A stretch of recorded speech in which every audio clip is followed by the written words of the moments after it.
Okay, I want to introduce myself. I'm Doug Brinks. I'm the current president of this.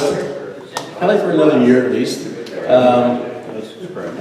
Something later on our agenda is some positions open. I'll talk about that later. Do we have any new members here today? One. I'm here instead of my wife. Okay. Are you a turner too, or just her? I do have to have flat work and turning. All right. Cool. And Steve, where are you, Steve? No, I'm sorry. You found him already? I am a member. Okay, you're currently a member. Okay, anybody who's a new member, Steve back here is our membership person. He'll be happy to take your money if you want to join the club.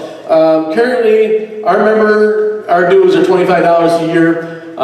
For the next 3 months, October, November, December, new members, when you pay the $25, it covers next year. So it'll cover 2018 also.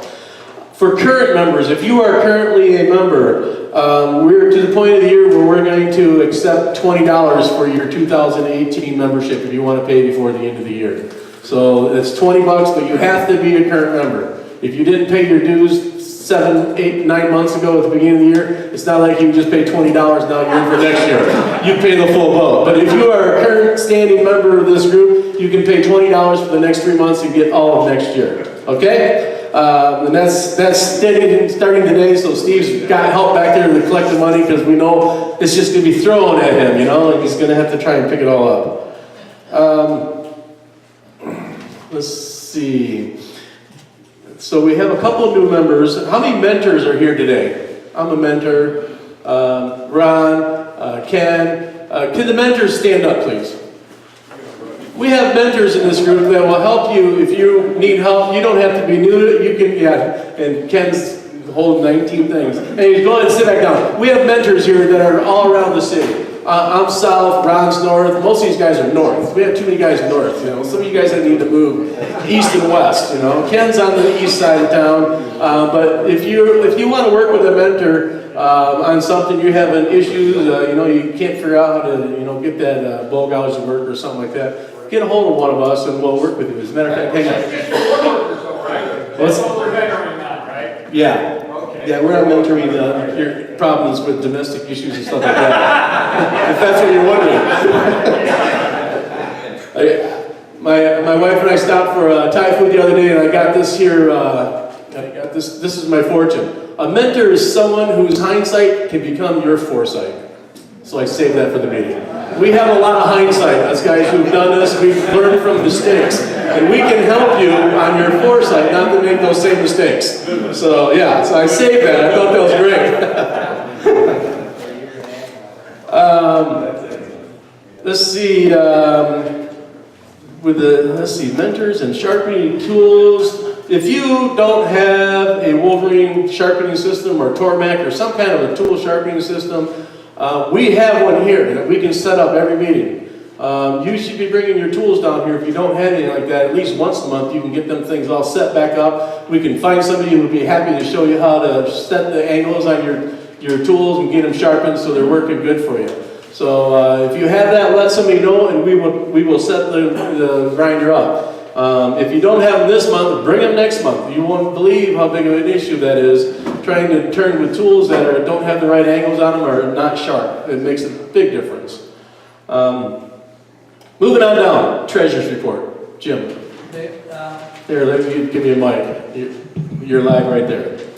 I have don't have everything quite up to date yet because we're still trying to gather all the information, money that I've been out the last couple months of dealing with some family things. So anyway, right now I have about $5,663. I think we've got more than that. I just got some cash from the supplier. I'm putting that in the bank here this next time around, and then I think Doug or Cam will probably collect the money later today since I have to leave a little early. So we should probably be getting closer to north of 6,000 before too long, so we'll see how that goes.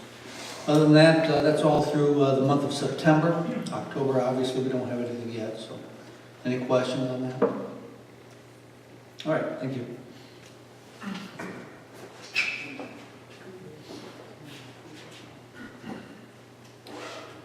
Okay. Old business. The Rose engine with George Armstrong. Are we still working on this? George? Well, there's some guys that got some kits, so I would hope they're working on it or haven't finished. Okay. Well, if anybody's, or some of the guys here that are working on that, how many people here are working on the Rose engine? Okay, George is here, so if you have questions, catch him on the break, and you can figure out where you guys are at with that, okay? One thing I want to tell George, don't be skydiving or anything dangerous until after we get the date. They want to see the end of this project, so do I. If they want to, we can set up a little workshop. Okay. You know, but, trying to get your stuff cut out and stuff like that. Okay. So go ahead and catch George on the break if you want to figure, if you guys want to get together and have a workshop or something. Ron, you want to give us a wrap up on hands-on retreat? Well, first I'd like to thank you all who helped.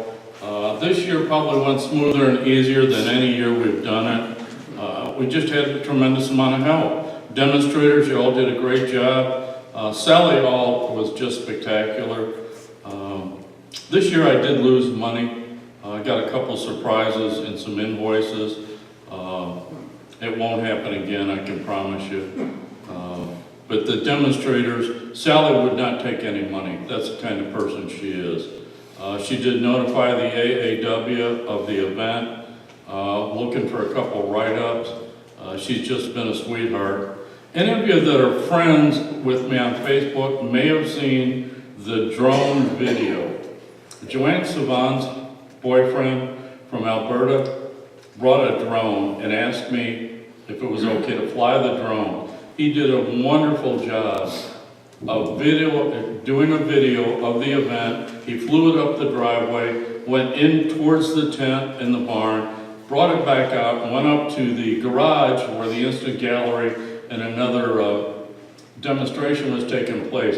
It's just a phenomenal video, it really is. It's actually on AZ Carbide's website. He edited the thing, he put some photos in it, and it's wonderful. We are going to do the event next year. A bunch of the people who did volunteer have stepped up and said that they will continue to volunteer. I've started to line up demonstrators for next year. Hopefully the date's going to be in August. Kind of holding back, waiting for Waco. Lana and I, my wife, attended the SWAT event. Just a huge event. There were I think there was close to 927 people there. It was bigger than the AAW event in Kansas City. We did extremely well, so I'm waiting for them to set a date, and as soon as that's set, I'll announce the date of next year's retreat. Any questions? I wish you would have told us about that drone. I thought maybe it was the government, they thought we were riding a group. But it was a Canadian government, okay? Right. And we were already. Oh, yeah. Okay, thanks, Ron.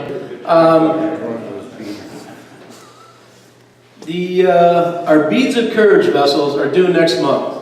Then we're going to try to get some photos. I'd like to try to get some press coverage of it. I don't know if we can or not. And then from there, we're going to run them down to Kalamazoo, and we'll get with Bruce and the Kalamazoo Woodturners, and then we're going to present them to Bronson, right? Bronson's Children's Hospital? We're shooting for January 1st to give them to them. Oh, okay. Well, bring it in next month. We'll get some pictures and stuff. And there'll be press coverage from that. In fact, I don't know, we haven't talked about the actual coverage, but it'd be fun to have some of the Turners there.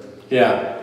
When we find out the date, we will post it so that anybody who is available to be there will be there. Yes, Do they Jim. have to be totally round? No, they can be square. Okay. Yeah. They got some ideas. And As long as it's got a lid on it, it doesn't matter. They'll take anything. They'll be happy with anything. So next month, you want to get pictures of our stuff up here? Yeah, I want to get pictures with our members and ours that we can save and try to use with the press coverage or something. At least we'll get it on our Facebook page and stuff like that. Grand Rapids Public Museum, they're still looking for woodturners to run their antique lathe. They got a 1905 lathe. I did it for a year. It was a lot of fun.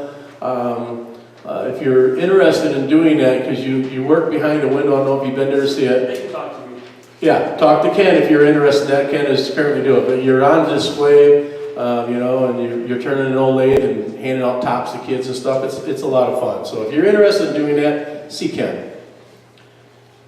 Tony, the Gedrist, yeah, I don't think he's here yet today, but who owns this facility or runs it, he's got a drum sander back there, a Steel City drum sander. I don't know how big it is. I think it's 220. It's against the wall. He wants to sell for like $1,000. It's a heck of a deal. So if you're interested in that, catch Tony. Usually he shows up here around 10 o'clock, and he's here when we leave. If you're interested in that drum sander, get a hold of him. Plus, he's got not only all this wood here, but he also has stacks and stacks of wood out back here. If you're doing any kind of project and you need flatwood, he guarantees he's cheaper than what you can buy it at Woodcraft or wherever you are getting your wood. He'll make you a deal. These pieces are for sale. Unfortunately, he has nothing priced. You have to ask him what he wants for it and maybe do a little dickering with him. You know, he starts high and he always goes down. Unless you buy it. That's a belt sander, not a drum sander. It's a belt sander? Okay. I didn't realize that. So, Jim. Speaking of sanders, does anybody have the need for some large sanding belts? 63 inches by 103 inches. 220 grit, 240 grit. You can cut it up into a lot of small You pieces. can make like 79 sheets of sandpaper. Would that be something that would harass us skill? I'll bring them down. I got no boxes. Bring it down a couple at a time, and we'll see how that goes. Don't bring them all down. We're going to cut some at school and use them, but we won't use all of it. Okay. And I had it on Craigslist for months now, and I sold one of them, that's all. Okay. Another stroke sander belts, Next month, we want to do a demo on finishes, and we're going to try and get 4 or 5 people to do different types of finishes. Is there anybody here who does a lot of poly? Like Jeff Clark, do you do a lot of poly white? No, I do not. Does anybody here do poly white? Can you demo that next month? I thought I was going to do the demo next time. Oh yeah, because we talked about you doing your. We can do that. Yeah, you want to do that demo next month? We'll move this back to probably January, because I don't think we'll have a demo in December. December usually it's just kind of like a little Christmas get together and stuff like that. Your demo next month is going to be roughing a bull, right? Or No, it's just gonna be, you're not gonna make anything, it's just how to make some cuts easier than what I see a lot of people doing. okay, And even a lot of people that have been turning for quite a while. okay. And it's, Everything that you interrupted a demonstration to tell them a better way of doing, you need to do that next month. Get all of them out of your system. We're going to be here all day. I was gonna have a list, I'll check them off. Yeah, I've been taking notes when I make these videos. So bring all your tools, and you can show us how your way of doing all these things. And we can ask questions. as he Yeah, does the demo. right. And we'll interrupt him. the answer might not be the one you want. Yeah. Okay, so that'll be next month. So that moves our finishing demo into January. So, Mark, are you here? Mark Zetto, you caught that? Yeah. That's fine. We can round up a couple more people. We'll take whatever we can get. We have, this next month is our election of officers. We have 2 people who are, we have 3 people whose terms are up. Ray Vandermeide, Steve Payne, and Chris Peterson. Steve said he would rerun. I haven't seen Ray. I'm assuming he's going to let that lapse. And Chris Peterson has already told me that he is not going to rerun. So we have 2 positions open there. Mark Zettel also, who does our demonstrations, would like to exit the board if somebody else would like to come on board and do demonstrations. And he sets up all of our demonstrations. So if somebody's interested in being on the board for that. The other 2 positions, we would just, basically once you get on the board, we'll sit down and figure out who wants to do what on the different positions. So if you're interested in being on the board, come and see me or Ken or Jeff or somebody. Let one of us know you're interested in being on the board. Or if you think somebody else should be on the board, let me know. Or let them know that you think they should be on the board. We need to round up 3 guys. So and it'd be nice to round them up at this meeting, and then next month we will vote. As a group, we would vote and nominate these people in. So let me know if you're interested. We meet, the leadership board, we meet once a month. And it's not a huge meeting. We sit down and most of our meeting is revolved around trying to make a better meeting on Saturdays here. We talk a lot about what demos we're going to do, what challenges we want to do, things like that. What can we do to encourage more activity? It's just a big discussion among 4 or 5 of us on how to make this a better meeting.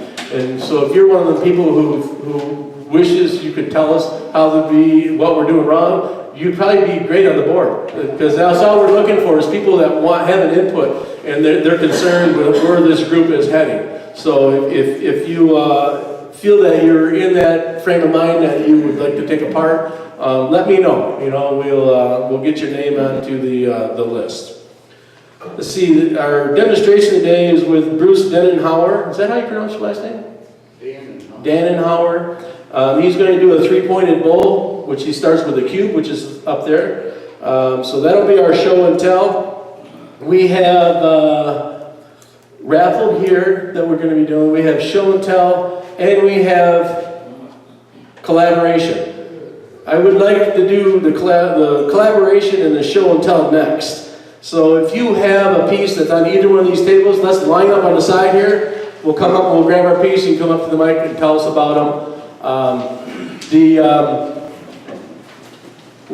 Let's see, I'll start off the collaboration right now and apologize for whoever brought this piece in. I did not get to it. I had a family emergency for the last couple of weeks in my family and took a lot more of my time than I ever expected, and I didn't get to it. So whoever brought this piece in, I will eventually do something with it and bring it in. And who did bring this in? Is anybody here? Do they recognize this piece? It's got a block on the bottom. Is that yours? That's yours? Okay. Now I know. So I will eventually do something with that, but I ran out of time in the last 2 weeks, and I'd saved it for the last 2 weeks, and I shouldn't have. I should have did it 2 months ago when we first handed it out. So that's my collaboration. If you have a collaboration or show and tell, right? Do we do this for show and tell? You get a raffle ticket. This raffle ticket you can use in the raffle table during our intermission. So,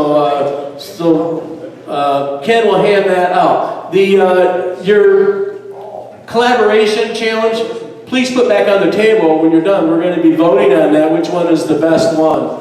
And then we have a couple of woodcraft gift certificates that we will hand out.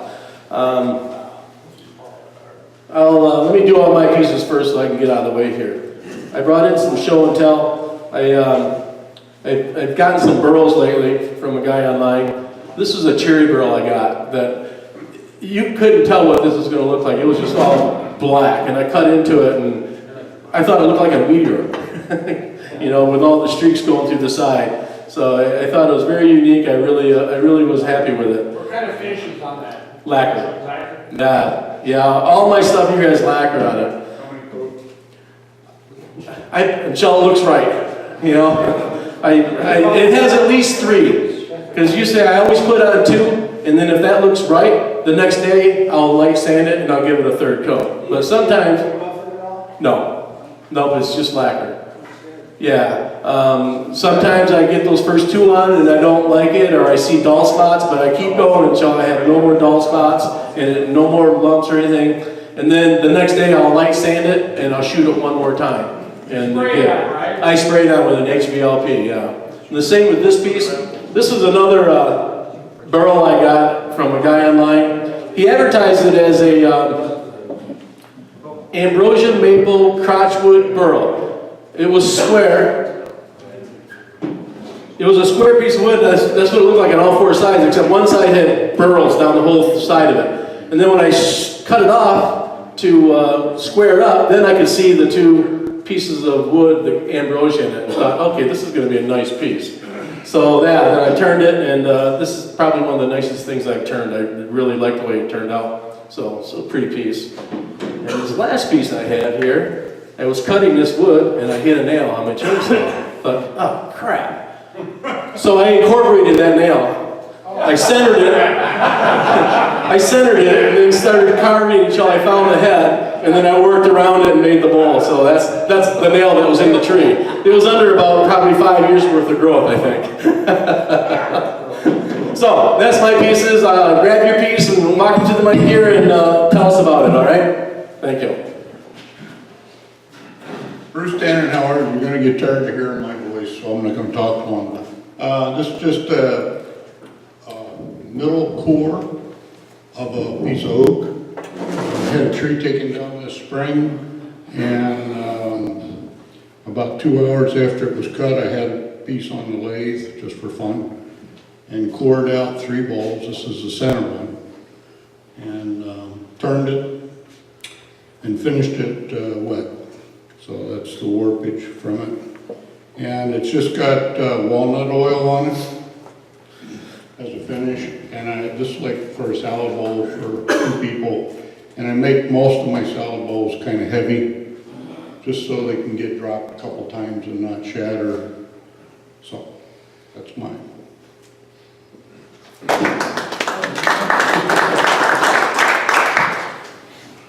Joseph Rise, this is 2 collaboration pieces. This was one that had a couple of voids in it when I grabbed it.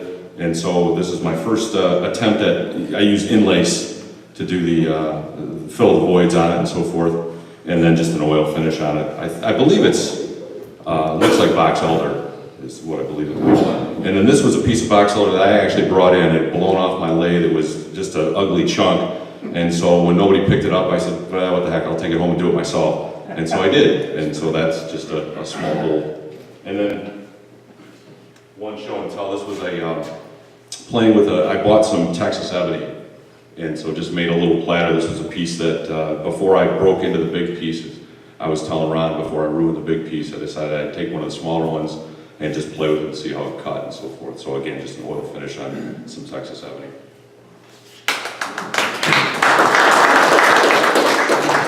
Morning, Charlie Fuentes. I got a little piece of, last year I did some bangle bracelets, and I had some stock left over, probably about 8 inches. So I thought I'll just, instead of throwing it away, I'll use it up. So I used it up for a little decoration. It's a little cherry and walnut and some other stuff. This is a piece of sycamore. Somebody gave me a small little log. It was probably about 8 inches, and I wanted to make an end-grain hollow form, kind of tulip shaped. I turned it wet, and every day I'd check it, and it started to crack at the top. And every day it would get longer and longer, and I said, bull, I'm going to save the bottom. So that's all I got. Somebody gave me a piece of Osage orange. Never turned Osage orange. Everybody says it was hard as concrete. I turned it green, let it dry for several months. This stuff really turns nice. I really like this Osage orange. I've never worked with it. Did you find that it sanded well, too? It sanded beautiful. I couldn't believe the first time I did it, how well it sanded. I think I sanded this with 100 grit. It's so hard. Yeah. It just stands right up. Yeah, it was the easiest sanding I've ever done. Yeah, I was shocked. The only thing is, I think it's oily because all the chips off my lathe fell on the floor, and it made it real slick. I went to close my window, and I just slid over. So I don't know what it is. Somehow I got to get that oil off the floor.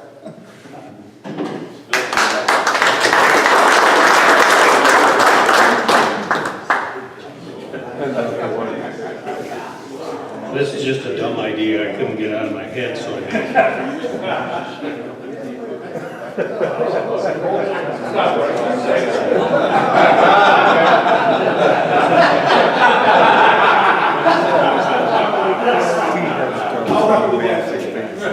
Totally done.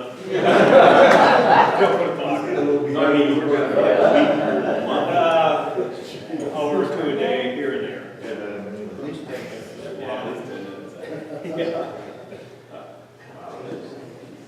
You get about 5 or 6 3-gallon drums full of shake soil like that.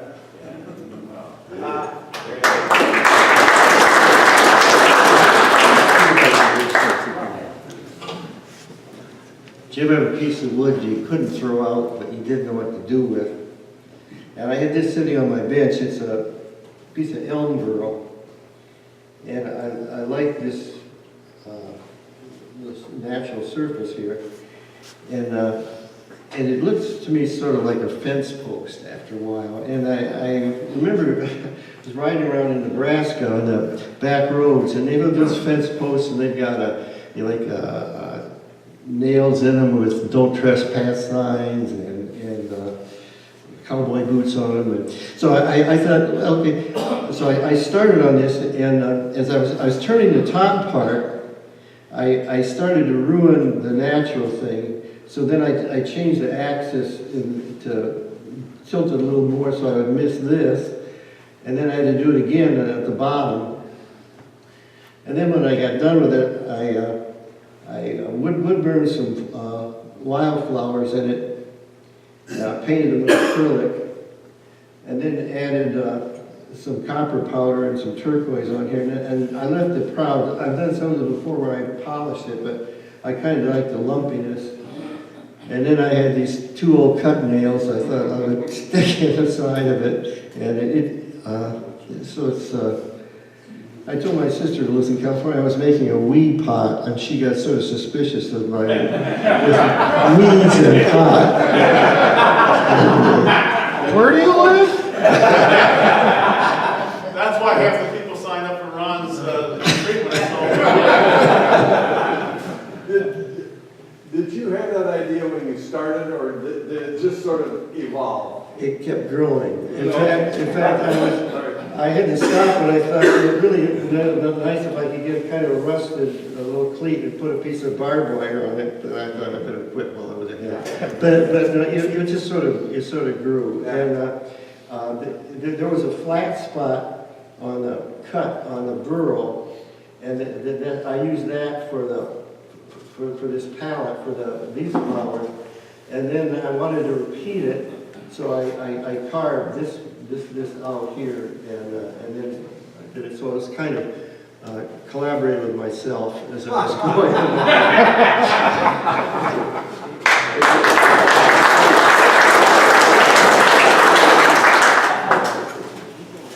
Okay, this stuff isn't wood.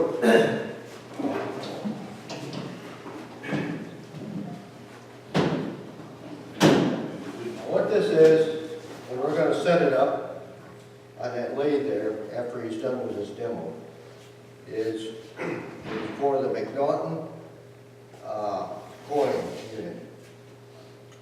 And it takes all of the work out of it. It's a combination of the McNaughton knives and stuff with the same thing that they use in banjo. And it's put into the Jameson style stabilizer. And all you need is really a little sleeve right here to do that. And I can run this in about 2 inches with a lathe run. Let go of everything and nothing happens.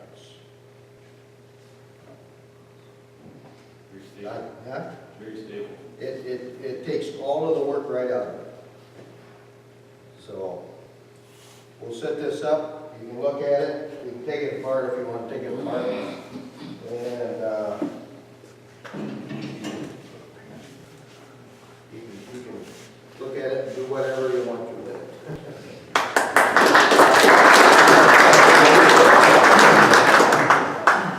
This is a commercial here.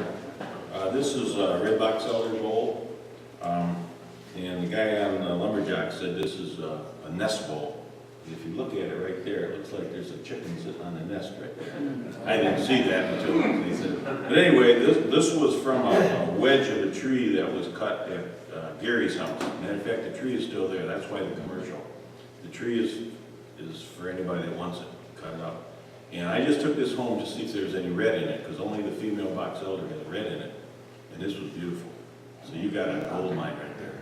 But anyway, this is one of them. This was finished with Danish oil, and then all I did is buff it. I've been lacquering stuff, and I thought, well, I'll try that. Because the buff and wax makes it feel real good, so that's what I did. And then this one is kind of a conversation piece. This is a 1 5/8 4 nut and bolt. And this is, I take this to show, I got one too, I got a 3-inch one, which I didn't bring that one. But I had this on Lumberjacks, and somebody said, hey, where's the washer? So I made an Osage orange washer. And I don't know if any of you guys have ever seen that trick where you put a block of wood in it, so you cut a couple of grooves in it, put a block of wood in hot water, boiling water, crunch it down on a vise, and you drill a hole through his ribs, put a bolt and nut in there, put it back in the water, and the fibers grow back up. Everybody looks at that thing and says, how'd you get that bolt in there? Well, I was thinking about that with the nut, with the washer or something. I could cut this, slit it, and heat it up and bend it. I think that would work pretty good. Wood's pretty neat. You do a lot of work with this. Anyway, this I turned here 2 years ago. I don't know if you guys remember that, this inside out turning. I had this sitting on my lathe and on my other lathe for 2 years until it told me what it wanted to be. Anyway, this is a insulin burner. And I use a lot of magnets and stuff, and because the bottoms will fall off otherwise. And it's got one hole in the bottom for air, and this thing works really good. I mean, when this thing is burning, the smoke coming out of the top and it's starting to come out of here. It's just a really neat piece. So I like to make incense burners. So, anyway. And the bottom part is jar. This is their box elder. This is jar.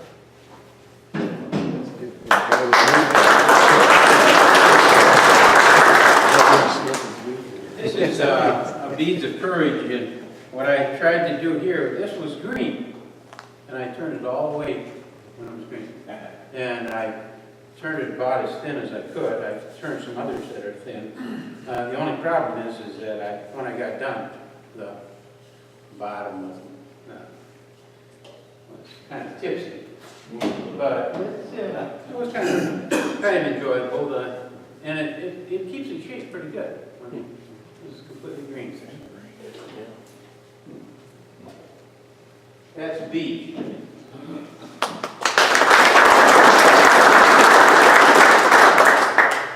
Basically, I just been turning pens and stuff like that to get ready for a show. And my dad had asked me for some fountain pens. Well, first one I showed him, he bought right off me, and he ordered 5 more. And this is the second one of it. And I'm not even sure of the wood yet. It's just some wood I had laying around. And I really like the fountain pens. But once I figured out how to put it together, it was simple. And the other one is the survival pen from Woodcraft. And it's got a point on it to stab somebody with or to break glass with. And it's got a flint striker on the backside.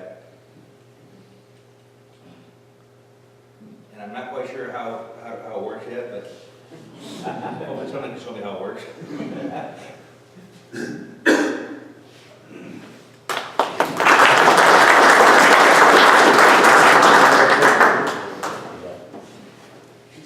This was another advertisement. This was made at Ron's weekend away. I don't know if you remember this. And so I took it home, just sanded it up a little bit and put some oil on it. But that's the result of the weekend. Just a piece of maple that they gave us for one of the classes, and said make a bowl out of it. And it turned out, I thought it turned out pretty well. I got some sister-in-laws who are fighting over who wants it this year. So. What's it finished in? Water locks. Is that put on with the rag? Are you putting the wire locks on spraying on it? I put it on the rag.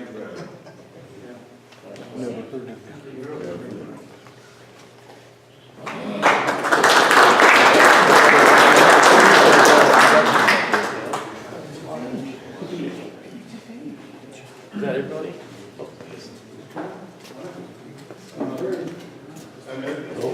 This is my collaboration piece. This was Jeff's grills.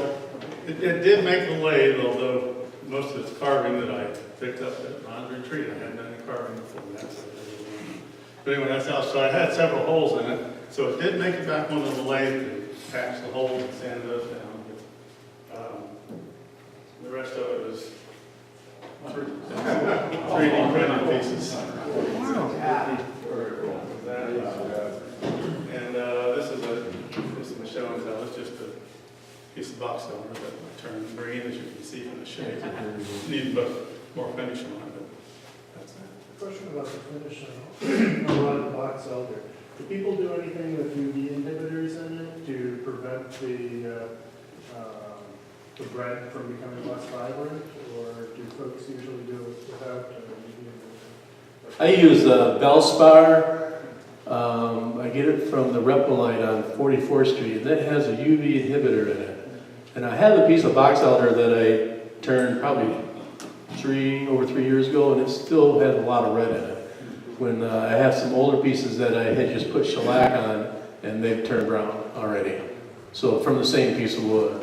I don't know what anybody else is doing. I don't know how long that UV inhibitor will work, but that's the same finish there that I got on all my lacquers. It's got a UV inhibitor in it from Bellspar. Anybody else have anything they tried? Does anybody think that works? The theory is it doesn't work, right? The theory is if you sell it and it loses its color, you're going to have a customer that's upset. Yeah. I no longer turn it. I've seen on too many forums and too many blogs where people have had this problem. Even if it isn't UV, it's still going to lose its red. And think about that when you're going to put it in the gallery. Yeah. The pieces that I've been doing in the last year or so, I actually take red dye and I take a Q-tip or a paintbrush and I put it right over top of the red that's on it. So I just spent 4 days in the UP with Mark Hine. Mark is a doctor, just retired. He does a lot of transtint dye. And he's concerned about UV and fading. So he has a piece on his mantle. It's about this big. Okay, it is just absolutely stunning. It looks like glass. He's got another one on his table, coffee table, looks like blown glass. I picked him up, turned him over, and Mark said, yeah, I got a problem. Transtint dye is fading quickly. The one on the mantle, the back side to the front side was day and night different. So think about some of this stuff when you're using dyes or you're using the flame box elder. They are not permanent. Wood changes color no matter what wood you're using. And no matter what finish you put on it, the wood's still going to change color. And if it's an oil finish, it's going to turn yellow. Okay, and the Tim's, is that maple or is that cherry, Tim? Maple. That's still going to mellow out. That's going to change color. I've quit dyeing my stuff. Any serious collector, any serious gallery will not take a dyed piece. If it says dyed, you will not get in because of the lack of permanency. So even the transtint dye is not permanent? It is. The sun fades it probably. Any sun and any light, and plus the wood is changing color. So now you got a combination of UV and color change in the wood. It's going to affect the color. I have a very good customer in Phoenix, Arizona. They have more pieces than any collector of my pieces. I picked one up off the table. I was amazed at the color change. I was truly disappointed. Okay? So there's some changes you can make. I'm using India ink now. I'll wet my piece so that I can blend the India ink, and it helps it look like a watercolor. It is archival quality. Most serious woodturners now have changed to India ink. Just a heads up. Does India ink come in different colors? Probably 30 or 40 colors. Oh, does it? Yeah, and then they sell also what's called jet ball. Yeah. It's black. Yeah. You know, and I ordered a big container of the black because I'm going to do a bunch of black work.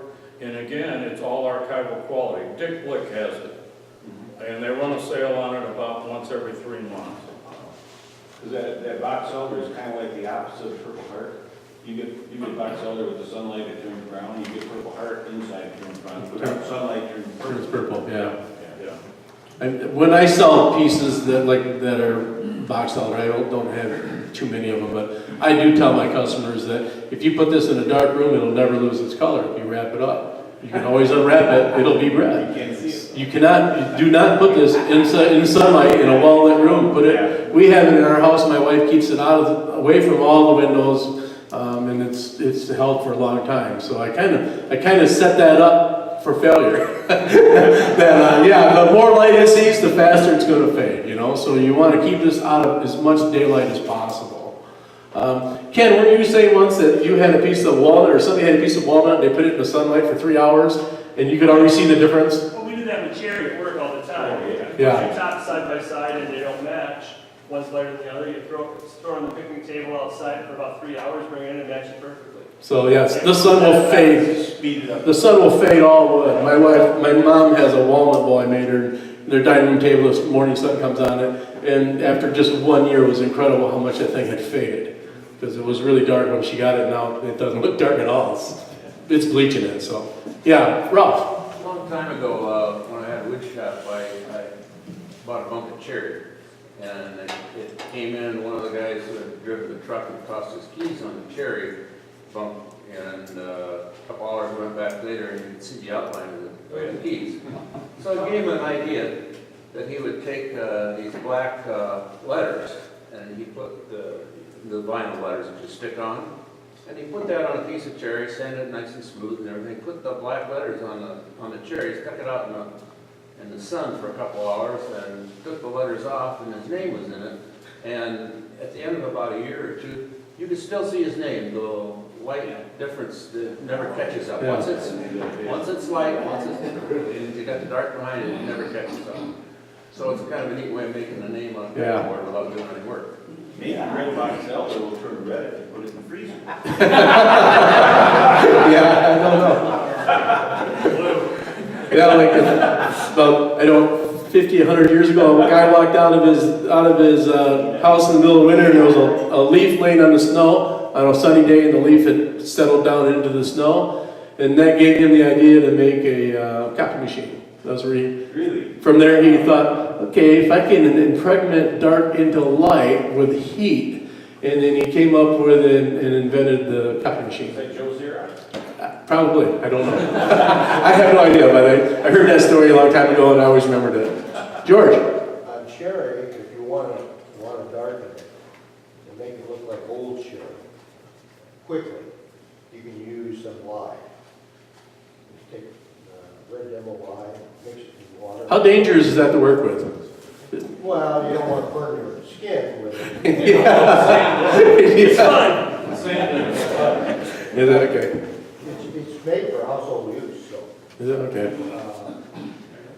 Okay, we're going to take a break, get set up for our demonstration. We have raffles over here. Ken's got the raffle table. We have supplies over here on the side. Roger's running supplies. Coffee and donuts are outside.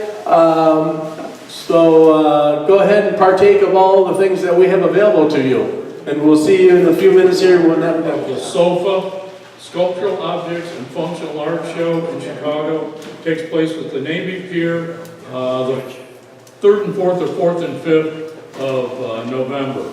It's the largest 3D art show in the United States.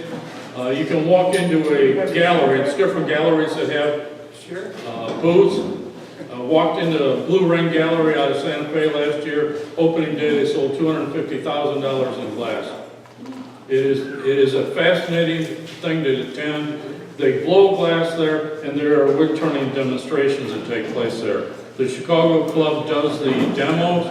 They are looking for demonstrators. So if you want to get in front of an international group of high-end people in demo, contact me. I'll get you into the group. It's about $20 to park and $20 to get in. Plan on spending the day. John Beaver will be there. Kristen, I can't think of her name. She does the fancy spoons and some of the bug stuff. And John Beaver, Pasquale O'Day will be there. Pasquale, I spent 5 minutes in his booth and watched the lady spend $7,000. Yeah, it's a good show. I know there's a group here that wants to attend. Some of the guys have contacted me. We may caravan in. Contact me if you're interested.